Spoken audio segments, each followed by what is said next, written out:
Welcome to the FOMO Show about TV technology and home theater news. Today's headline starts with next generation MiniLED technology that will have Sony Bravia 9 fanboys yelling and screaming.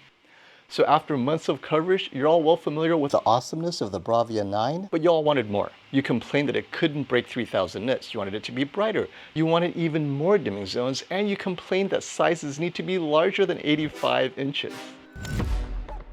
Guess what? Your prayers have been answered by TCL, who appears to have a TV with MiniLED backlight technology suspiciously similar to the Bravia 9, except the brightness is boosted to 5000 nits, 20,000 dimming zones, and at 115 inches. But not to be left out of the news. For those of you down on your luck and you could only afford an El Cheapo TCL TV, well, Roku stuck it to you again. Yes, oh no.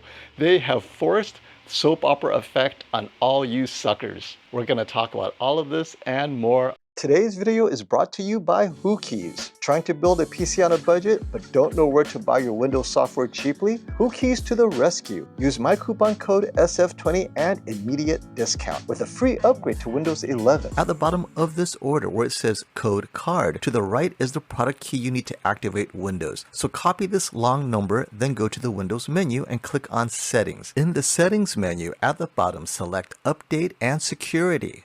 Select Activation, then select Change Product Key, paste what you copied from WhoKeys, click Next, click Activate, and you're done.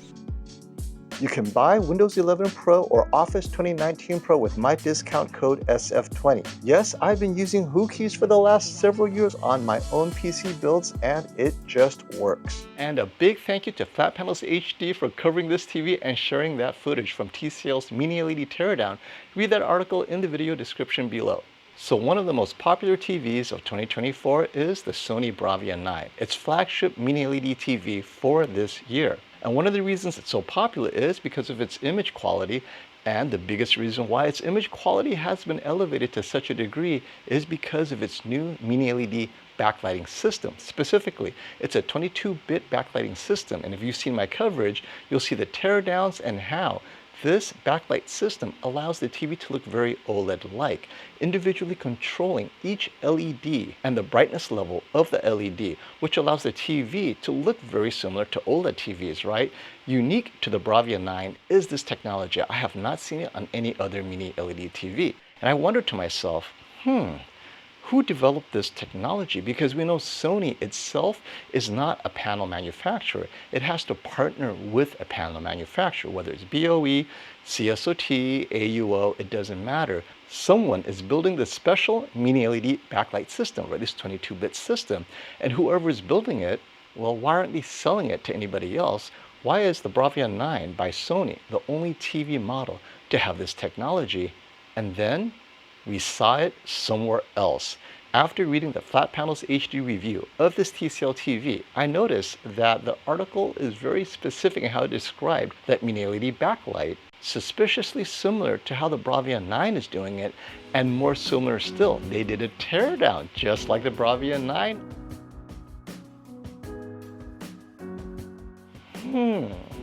Does that make you think, wait, is TCL, or the panel technology manufacturer subdivision of TCL, CSOT, did they help Sony develop this technology?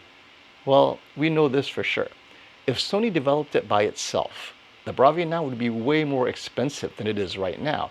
As a matter of fact, it's relatively inexpensive given the amount of technology that's in it, because you have to imagine, if Sony is the only one with access to this technology, right? They developed it, they put in the R&D, and they're selling it, and the Bravia 9 is the only TV to have this technology. That's not a lot of TVs to offset the cost of development.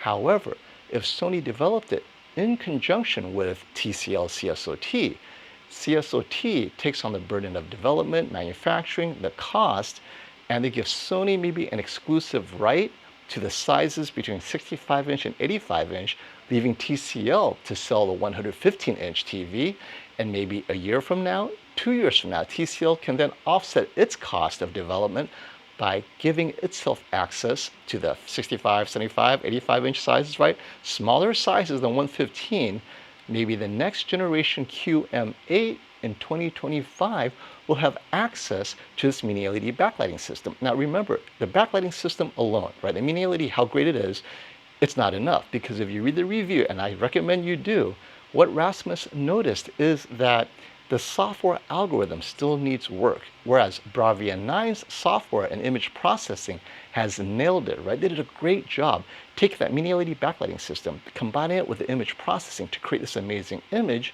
The 115-inch version from TCL still needs help with the software, but as we say, eventually they will get it right. So maybe not this year, but TCL promised in a firmware update they're going to fix some of the rough edges of this 115-inch, and TCL has proven to do just that with its earlier QM8s. Like last year, the 2023 QM8, shadow detail has improved, black crushing has improved. No differently, I expect this 115-inch to also improve, but forget this year. 2 years from now, 3 years from now, will TCL have caught up to where Sony is today with that mini LED backlighting system? But more importantly, this technology may be more accessible to you all. This is exciting because now, those of you who cannot afford the Bravia 9, right? You don't want to spend the $2,500, your budget is $1,200, wait a year or two, and you may see a $1,000 version of this 22-bit mini LED backlight system, except with TCL image processing, which may just be close enough for you.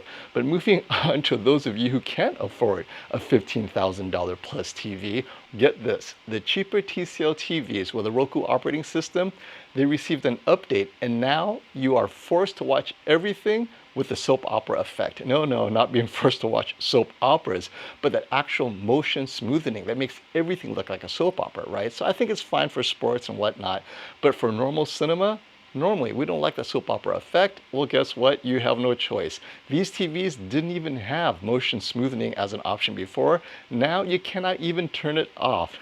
It's so terrible. And so people are complaining like, what the heck? I'm watching a soap opera, and now it really looks like a soap opera. I'm sorry, I can't help but laugh at the absurdity of all. Roku just slamming and kicking on people who, frankly, their life is tough enough, right? I mean, all they have is this El Cheapo TV, and Roku's like, oh, you know what? You must love the soap opera effect. It's terrible. All right, moving on. And maybe this is why TVs are having a problem. So in China, sales have dropped by 24%. The global economy slowdown is real, and apparently the hope is that the Europeans will pick it up. Yes, a lot of the panel manufacturers and TV makers are hoping that between the Euro Cup and the Paris Olympics, the Europeans will be buying TVs and helping lift the TV market. I don't think so. If you're broke, you're broke. Now here's a solution to expensive TVs, right? So we talk about qd-oled, the Bravia 9, just various flagship TVs that are frankly quite expensive. We're talking over $2,000 for a 65-inch TV. That's very expensive, and many of you are like, you know what, I can't afford that. Well, LG and Samsung may have a solution for you. And it looks like it's the leasing solution, meaning rather than upfront, right, going a credit card or paying $2,000 for a 65-inch flagship, maybe you could rent it or lease it for 25 bucks a month, $30 a month, whatever it is, month to month, right? Everyone loves monthly payments because it appears affordable. And then maybe after a few years, they replace it with a brand new TV. So just think about it. So this is their way of, one, getting you to get a new TV every few years, two, keeping that flow of cash coming, and three, getting you hooked on these things, right? So Samsung adds another layer. They're going to give you AI subscriptions, whatever that means, where if you are leasing these things, they're also maybe tracking you, giving you unique services and offerings as a part of this lease. So, okay, I'm kind of torn about this. On the one hand, I don't think anyone should be leasing a TV. But on the other hand, so actually, you know what, let's stop and think about that. If they packaged your cable bill, let's say your cable bill comes up to $150, right? That sounds like a lot, but if $150 includes a brand new Samsung S90D, right, a qd-oled, or a brand new Bravia 9, you know what? I might consider it, because I'm paying $100 for cable anyway, or this giant internet bundle of services, including internet access, let's say, and then you throw another $50 a month, $30 a month for a brand new TV, and they replace that TV whenever it breaks, or every few years you get a new TV with the latest technology. What do you think? That's actually could be doable, right? And it appears to be official. MicroLED TVs look like it's being shelved by both LG and Samsung. I mentioned it last week, but this week news is out of Korea stating that both companies have declared MicroLED TVs to be way too expensive to continue to develop. Specifically, Samsung said that unless their suppliers and the production, just everything, drops to 10% of what it is now, this is just not viable. And we talked about it in last month's FomoShow, right? About just for a TV to be MicroLED, there's just too many obstacles. But more importantly, do we need it? I mean, I think MiniLED serves the brightness purpose. OLED serves that just perfect image quality for the enthusiast. I really don't know where MicroLED comes in. I mean, it's more expensive, I'll give it that. But I mean, if you need it brighter, is it that much better than a MiniLED at 115 inches from TCL? It's $15,000 for a 115 inch.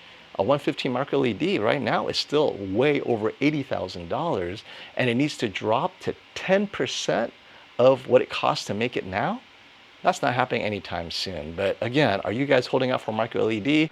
Anyway, let me know in the comments below. Until next time, stop the FOMO.